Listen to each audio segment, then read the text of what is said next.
नमस्कार। कभी सोचा है कि एक ही जगह पर गहरी आध्यात्मिकता और दुनिया का सबसे रंगीन ऊंट मेला एक साथ कैसे मिल सकते हैं?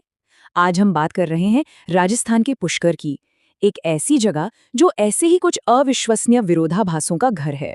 तो सवाल यही उठता है कि एक इतना प्राचीन और पवित्र शहर दुनिया के सबसे बड़े ऊंट मेले की मेजबानी आखिर करता कैसे है।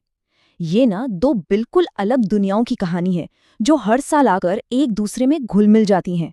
तो चलिए आज इसी अनोखे संगम को थोड़ा और करीब से जानते हैं। इसको समझने के लिए हमें थोड़ा गहराई में जाना होगा।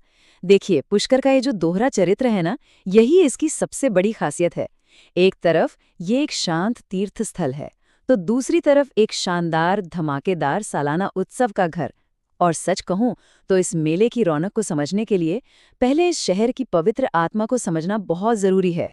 तो हमारी कहानी का पहला हिस्सा इसी पे फोकस करेगा, पुष्कर की पवित्र आत्मा और उसकी गहरी आध्यात्मिक जड़ों पर। पुष्कर को हिंदू धर्म में एक बहुत बड़ा दर्जा दिया गया है, तीर्थराज। इसका मतलब है तीर्थ स्थलों का राजा। इसे भारत के सबसे पुराने और सबसे पवित्र शहरों में गिना जाता है, जिसका महत्व हजारों साल पुराना है। और इसके पीछे की कहानी भी बहुत दिलचस्प है। कहते हैं कि भगवान ब्रह्मा एक पवित्र यज्ञ के लिए सही जगह की तलाश में थे। उसी वक्त उनके हाथ यानी कर से एक कमल का फूल यानी पुष्प नीचे आ गिरा, और जहां वो फूल गिरा वहीं एक पवित्र झील बन गई। और बस इसी तरह इस शहर का नाम पड़ा पुष्प और कर को मिलाकर पुष्कर। और इसी कहानी की वजह से पुष्कर में भगवान ब्रह्मा का एक बेहद दुर्लभ मंदिर है, दुनिया की गिने चुने मंदिरों में से एक। ये जो झील है वो 52 पवित्र घाटों से घिरी हुई है, और ऐसी मान्यता है कि यहाँ डुबकी लगाने से सारे पाप धुल जाते हैं।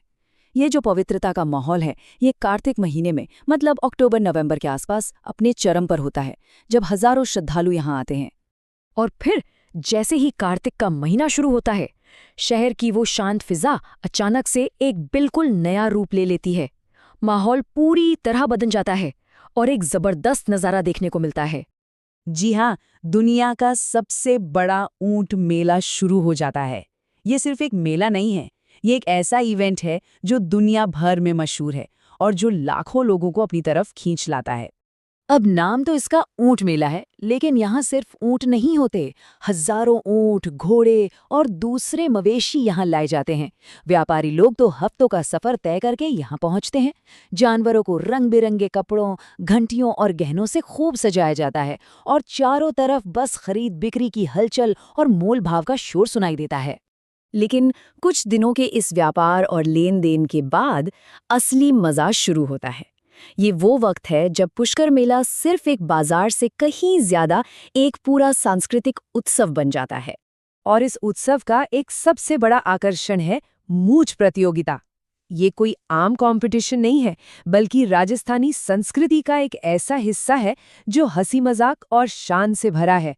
लोग अपनी शानदार मूंछों पर नाच करते हैं और उनका प्रदर्शन करते हैं। और भी बहुत कुछ होता है, जैसे पगड़ी बांधने की रेस, जिसमें देखा जाता है कि कौन सबसे जल्दी पारंपरिक राजस्थानी पगड़ी बांधता है। फिर होती है दुल्हन प्रतियोगिता, जिसमें प्रतिभागी अपने सबसे खूबसूरत शादी के जोड़े पहनकर आती हैं। और सबसे अच्छी बात क्या है पता है? कि बाहर से आए मेहमानों को भी इन सब में हिस्सा लेने के लिए बढ़ावा दिया जाता है। तो अगर कोई पहली बार इस कमाल की इवेंट में जा रहा है तो उनके लिए कुछ बातें जाननी बहुत जरूरी हो जाती हैं। चलिए अब जरा एक नजर डालते हैं कि वहां जाने वालों के लिए क्या गाइड है। कुछ जरूरी बातें हैं जिनका ध्यान रखना चाहिए। पहली, मंदिरों के आसपास सम्मानजनक कपड़े पहने, मतलब कंधे और पैर ढके हों। दूसरी, पुष्कर एक पवित्र शहर है, तो यहाँ मांस, अंडे या शराब बिल्कुल अलाउड नहीं है। तीसरी, झील में स्नान करते हुए श्रद्धालुओं की तस्वीरें लेना मना है। और हाँ, कुछ ऐसे लोगों से सावधान रहें जो फूल या कंगन देकर जबरदस्ती दान मांगते हैं। लेकिन ये जो झील का सम्मान करने की बात है, ये इतनी जरूरी क्यों है? ये सिर्फ एक सांस्कृतिक नियम नहीं है, इसके पीछे एक बहुत बड़ा पर्यावरणीय कारण भी है, खासकर मेले के दौरान। ये आंकड़े देखिए, ये साफ साफ दिखाते हैं कि मेले का झील पर कितना असर पड़ता है। मेले के दौरान पानी में प्रदूषण का लेवल 2 गुने से भी ज्यादा हो जाता है। चाहे वो पानी का खारापन हो, गंदगी की मात्रा हो या पानी में घुले हुए कण, हर चीज में एक खतरनाक बढ़ोतरी देखने को मिलती है। और ये इस पवित्र झील की सेहत के लिए एक बहुत बड़ा खतरा है। मतलब बात सीधी सी है, ये मेला एक जश्न तो जरूर है, लेकिन ये शहर के दिल यानी इसकी पवित्र झील के लिए एक बहुत बड़ी चुनौती भी है।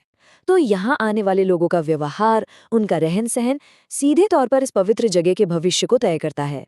वैसे मेले के अलावा भी पुष्कर में करने के लिए बहुत कुछ है। हॉट एयर बलून में बैठकर पूरे मेले का नज़ारा लिया जा सकता है। सराफा और केडलगंज बाजारों में घूमकर खरीदारी की जा सकती है। पारंपरिक राजस्थानी कठपुतली शो का मजा लिया जा सकता है, या फिर सावित्री मंदिर तक की चढ़ाई करके खूबसूरत नज़ारे देखे जा सकते हैं। और हाँ, झील के किनारे किसी कैफे में बैठकर आराम करना, उसका तो मज़ा ही कुछ और है। तो घूम फिरकर हम वापस उसी सवाल पर आते हैं, एक ही जगह पर दो दुनियाओं का अनुभव कैसे किया जाए? पुष्कर इसका जीता जागता जवाब है। एक ऐसी जगह जहां आध्यात्मिकता और उत्सव एक दूसरे की बाहों में बसते हैं। ये एक ऐसा अनुभव है जो विरोधाभासों से भरा है, और शायद यही इसकी सबसे बड़ी खूबसूरती है।